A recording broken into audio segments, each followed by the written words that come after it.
নিঃশ্বাসের বিশ্বাস নাই, সেকেন্ডের কোনো ভরসা নাই। দুনিয়ার যে কোনো কাজে 5 বারও যদি কেউ ঠগে, আবার ওই কাজের ভিতরে চেষ্টা করলে জিতবার আশা করতে পারে। কিন্তু আখেরাতের 5টা মামলা আপনার আমার সামনে দাঁড় হয়ে আছে। মৌতের মামলা, কবরের মামলা, কিয়ামতের ময়দানের মামলা। মিজান পুলসিরাতের মামলা যদি খোদা নাখাস্তা একবার কেউ ঠগে, দ্বিতীয়বার দুনিয়াতে আইসা আপিল কইরা বা কোনো ধরনের সুযোগ জেতবার নাই। আর দুনিয়া মাজরাতুল আখিরা, ওই আখেরাতের সম্বল সম্পদ কামাই করার জায়গা হলো দুনিয়ায়। আজকে যারা সম্মেলনে আসছেন, নিয়াত যাদের সহি, আল্লাহ কবুল করলে লক্ষ লক্ষ নেকি আমল নামায় দান করবে। কিয়ামতের ময়দান আল্লাহ রাব্বুল আলামিন বান্দাবান্দিকে মাফ করার জন্য ওসিলা তালাশ করবে। যারা আজকে এই মাহফিলে দ্বীনি মজলিসে আসছেন, নিয়াত যাদের সহি, এই ওসিলায় আল্লাহ রাব্বুল আলামিন মাফ করে জান্নাতের ঘোষণা দিতে পারে। কথা ঠিক না? আমি আপনাদের সামনে যে আয়াত শরীফ তেলাওয়াত করেছি, প্রথম আয়াতের মধ্যে আল্লাহ রাব্বুল আলামিন বলছেন, কিয়ামতের ময়দান আমি বান্দাবান্দির আমল নামা দাড়ি পাল্লায় দিয়ে ওজন দেব। যাদের নেকের পাল্লা ভারী হবে তাদের জন্য আমি এমন মেহমানখানা বানাইছি, যেই মেহমানখানার ব্যাপারে আল্লাহ রাসূল সাল্লাল্লাহু আলাইহি ওয়াসাল্লাম বলছেন, এত সুন্দর যে সুন্দর কেউ কোনোদিন চোখে দেখে নাই, এত সুন্দর যে কোনোদিন কেউ কানেও শোনে নাই, তার চেয়েও সুন্দর। এমন সুন্দর কেউ কোনোদিন কল্পনাও করে নাই যে এইভাবে সুন্দর হতে পারে, তার চেয়েও সুন্দর। একবার যদি কেউ এই মেহমানখানা বেহেশতে ঢোকে, তাকে আর কোনোদিন বের করা হবে না। আল্লাহুম্মা আমিন। আল্লাহ আপনি আমার জন্য, আমাদের সবার জন্য কবুল করুন। আর কিয়ামতের ময়দানে আমি আমল নামায় যখন দাড়ি পাল্লায় ওজন দেব, যাদের গুনার পাল্লা ভারী হবে, নেকের পাল্লা হালকা হবে, তাদের জন্য আমি এমন শাস্তির জায়গা বানাইছি, যে শাস্তির জায়গার নাম হলো জাহান্নাম। আল্লাহ আপনি আমাকে, আমাদের সবাইকে মাফ করে দেন। ওই জাহান্নাম এত কঠিন, এত ভয়াবহ। আল্লাহ রাসূল সাল্লাল্লাহু আলাইহি ওয়াসাল্লাম বলেন, যে কেউ কোনোদিন এত ভয়াবহ, এত কঠিন, এত শাস্তির জায়গা দেখে নাই, কোনোদিন শোনেও নাই, কল্পনায় আসে নাই, তার চেয়েও কঠিন, তার চেয়েও কঠিন। এই যে বাংলাদেশ মুজাহিদ কমিটি, এই মুজাহিদ কমিটি প্রতিষ্ঠিত করে গেছেন আমার দাদাজান রহমাতুল্লাহি আলাইহি। মুজাহিদ কমিটির নীতিমালার ভিতরে দেখবেন, সেখানে লেখা আছে, সার্বক্ষণিক শয়তান এবং নফস আম্মারার বিরুদ্ধে জিহাদ। এই জন্যই নাম রাখা হয়েছে মুজাহিদ, যে নাকি জিহাদ করে। যেমন অনেকে মনে করেন যে তরবারি নিয়া, বন্দুক নিয়া, লাঠি নিয়া মারামারি, কারাকাটি, এর নামই মনে হয় জিহাদ, ঠিক না? না, আল্লাহ রাসূল সাল্লাল্লাহু আলাইহি ওয়াসাল্লাম বলছেন, রজানা মিন জিহাদিল আসগরি ইলা জিহাদিল আকবার। হে আমার সাহাবারা, ছোট যুদ্ধের থেকে বড় যুদ্ধের থেকে রওনা করলাম। সাহাবায়ে কেরাম প্রশ্ন করছিলেন, হে আল্লাহ রাসূল সাল্লাল্লাহু আলাইহি ওয়াসাল্লাম, এখন মাত্র আমরা যুদ্ধ করে আসছি, কত আমার ভাইরা শাহাদাত বরণ করছেন, অনেক কাফেরকে দুনিয়া থেকে বিদায় নিয়ে জাহান্নামে পাঠাইয়া দিলাম। এর চেয়ে আবার বড় যুদ্ধ কোনটা? আল্লাহ রসুল সাল্লাল্লাহু আলাইহি ওয়াসাল্লাম বলেন, নফস আম্মারার সঙ্গে, নফসের সঙ্গে জিহাদ করা এর চেয়ে বড় যুদ্ধ। এর কারণ তো বুঝেন, যুদ্ধ চলছে, শত্রুকে আপনি দেখেন, শত্রু আপনাকে দেখে, দেখে আক্রমণ করেন, আবার আক্রমণ থেকে দেখে প্রতিহত করেন বা বাঁচেন। ইসলামের পক্ষে জেহাদ করলে দুনিয়া থেকে যদি বিদায় হয়ে চলে যায়, ঈমান যদি থাকে, ইখলাস নিয়ে যদি যুদ্ধ করে, বিনা হিসেবে বেহেশতে যাওয়া যায়। আর যুদ্ধ শুরু হয়েছে, একসময় শেষ হবে। কিন্তু নফসের সঙ্গে জেহাদ করা কেন কঠিন? নফস আম্মারা এমন এক শত্রু, যে শত্রু দেখা যায় না। তাই গোপনীয় যে শত্রু আক্রমণ করে, এর থেকে বাঁচা বড় কঠিন না? তাহলে শত্রুটা হইল কি? গোপনে। এরপরে নফস আম্মারার আক্রমণে যদি খোদা না কাছ থেকেও পরাস্ত হয়, জাহান্নামে চলে যাবে। আর যদি শোনেন, এই সাউন্ড থেকে বাড়ান না কেন? এই পাশের সাউন্ডগুলো বাড়ান। যাই হোক, এখন শোনা যায়? আচ্ছা ঠিক আছে। কি যে এগুলো রইছে আমি বুঝলাম না। আর হাত দিও না, যেরকম আছে থাকুক, আর মেশিন হাত দেওয়া দরকার নেই।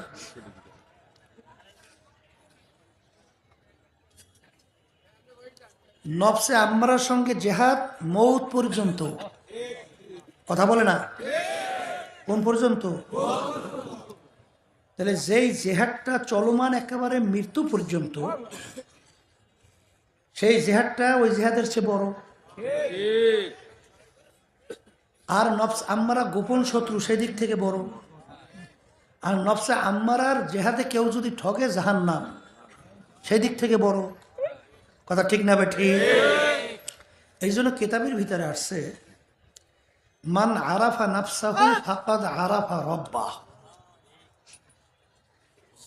যেই আল্লাহর বান্দাবান্দি নিজের নফসের পরিচয় লাভ করতে পারছে, সে আল্লাহর পরিচয় লাভ করতে পারছে। এই জন্য আপনারা জানেন, শোনেন, নফস তিন প্রকার। একটা হলো নফসে আম্মারা, আর একটা হলো নফসে লাওয়ামা, আর একটা নফসের নাম হলো নফসে মুতমাইন্না। নফসে আম্মারা বলা হয় সব সময় গুনার দিকে ঝোঁক, গুনাহ করতে ভালো লাগে, নেক কাজ করতে ভালো লাগে না। এই নফসটার নাম কি? এরপরে এই যে মুজাহিদ কমিটি আল্লাহর কুতুবেরা তৈরি করে গেছেন, সার্বক্ষণিক নফস এবং শয়তানের বিরুদ্ধে জেহাদ। এখন জেহাদ করতে হইলে এই সামানাদি লাগবে না? এই জন্য এই তরিকার 5টা ঔষধ আল্লাহর কুতুবেরা রেখে গেছে। 1 নম্বর ঔষধ হলো সকাল সন্ধ্যায় বসে আল্লাহর জিকির করা। আল্লাহর জিকির করলে কি হয়? আল্লাহ রাসূল সাল্লাল্লাহু আলাইহি ওয়াসাল্লাম বলছেন, আশ-শায়তানু জাসিমুন আলা কলবি বানি আদম, ফাইদা যাকারাল্লাহ খানাসা ওয়া ইদা গফালা ওয়াসওয়াসা। প্রত্যেকটা বনি আদমের কলবের ভিতরে শয়তান মজবুত হইয়া বসে। বৈশা করে কি? ওয়াসওয়াসা দেয়। ওয়াসওয়াসা দিয়া বান্দাবান্দিকে কোথায় নেয়? যখন আল্লাহর বান্দাবান্দি আল্লাহর জিকির করে, আল্লাহ রাসূল সাল্লাল্লাহু আলাইহি ওয়াসাল্লাম বলেন, ওই জাকিরিনের কলবের ভিতরে শয়তান থাকতে পারে না। তাইলে কি এই ঔষধ পালন করা লাগবে? একটু আস্তে কর, লাগবে? আল্লাহ কবুল করুন। আচ্ছা, এরপরে আপনার মুজাহাদার মাধ্যমে দেখবেন আমাদের যে তরিকার সবক আদায় করার প্রথমেই মৌতের মোরাকাবা আছে না? আছে? আচ্ছা, মৌতের মোরাকাবা ওই যত বেশি করা যায় তত আল্লাহর ফজল করমে নফস আম্মারা দমন হয় আর কলব সতেজ হয়। দুনিয়াদারদের থিওরি আর ইসলামের থিওরি কিন্তু সম্পূর্ণ দিন আর রাত্রের মতো পার্থক্য। হাদিসের ভিতরে আল্লাহ রাসূল সাল্লাল্লাহু আলাইহি ওয়াসাল্লাম বলছেন, দৈনিক কমপক্ষে যদি 10 বার না 20 বার মৌতের জিকির করতে পারো, স্মরণ করতে পারো, মুরাকাবা করতে পারো, শহীদি দরজা পাইয়া বিনা হিসাবে বেহেশতে যাইতে পারো। আর দুনিয়াদারদের থিওরি হলো মানুষের যেন মৃত্যুর কথা স্মরণ না আসে। কেন? তাহলে এনার্জি নষ্ট হয়। কি নষ্ট হয়? দেখবেন বিমানের ভিতরে মানুষের সবচেয়ে মৃত্যুর কথা বেশি স্মরণ হয় না? ওখানে সুন্দরী সুন্দরী মেয়েদেরকে খাদেমা হিসেবে নিযুক্ত করছে, চিত্ত বিনোদন, মানে ওদিকে আকর্ষণের মাধ্যমে যেন মৃত্যুর কথা স্মরণ না আসে, এনার্জি নষ্ট হয়। আর ইসলামের থিওরি হলো 20 বার মৌতে স্মরণ করলে শহীদি দরজা পাইয়া কলব সতেজ হয়ে বেহেশতে যায়। কথা ঠিক কিনা? তাহলে মৌতের মুরাকাবা বেশি বেশি করলে নফস আম্মারা কি হয়? দমন হয়। কথা ঠিক না ভাই? ঠিক। আচ্ছা, এই যে মুজাহিদ কমিটি আল্লাহ কুতুবরে করে গেছেন, এর মূল উদ্দেশ্য চলমনের তরিকার 2টা। একটা হলো হিম্মত বলন্দ, আর একটা খুলুসিয়াত ভিতরে পয়দা। হিম্মত বলন্দ, অমুকে পারে আমি কেন পারবো না? বলেন বলেন, অমুকে পারে আমি কেন পারবো না? এই নাম হলো হিম্মত বলন্দ। আর খুলুসিয়াত ভিতরে পয়দা মানে ইবাদত কবুল হওয়ার জন্যে যেই ইবাদতের সাথে ইখলাস জড়িত না থাকবে, সেই ইবাদত যত পরিমাণ বেশি হোক কবুল হবে না। আর যেই ইবাদত অল্প হবে তার সাথে ইখলাস জড়িত থাকবে, সেটা কবুল হবে। কথা ঠিক না? ঠিক। এই জন্য আপনার 2 নম্বরে বলছিলাম ইখলাস ভিতরে পয়দা করা। কথা ঠিক কিনা? অনেকের কিন্তু আল্লাহর জিকির করতে মন চায় না, মন না চাইলেও জোর কইরা করা, বুঝলেন?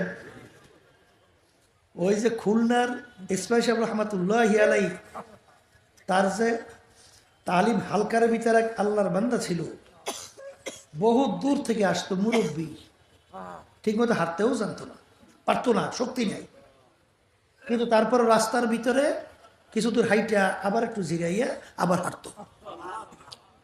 হুজুর বলতেছিলেন যে আপনি তো এখন অসুস্থ, এখন আপনার তালিম হালকা সাপ্তাহিক দরকার কি? তখন তিনি বলছিলেন, হুজুর, দাদাজানের কথা বলছিলেন, না জানি আব্বাজানের কথা বলার স্মরণ নাই, যে হুজুর বলছেন যে 1 সপ্তাহ থেকে আর 1 সপ্তাহ তুমি যখন তালিম হালকায় যাবা, তখন তুমি তলেব ইলম, কেন হালকার ভিতরে তালিম দেওয়া হয় না, মাসালা শিক্ষা দেওয়া হয় না, নামাজ কিভাবে পড়তে হয় শিক্ষা দেওয়া হয় না, কি হয় না? হয় না?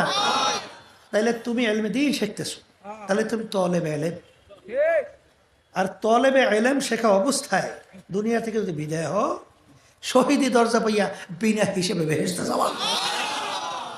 তা আমি চাই আল্লাহ যেন আমাকে শহীদের মর্তবা দান করে। মান জাদ্দা ওয়াজাদা, যে যেই জিনিস তালাশ করে চায় পায়ও। কথা ঠিক না?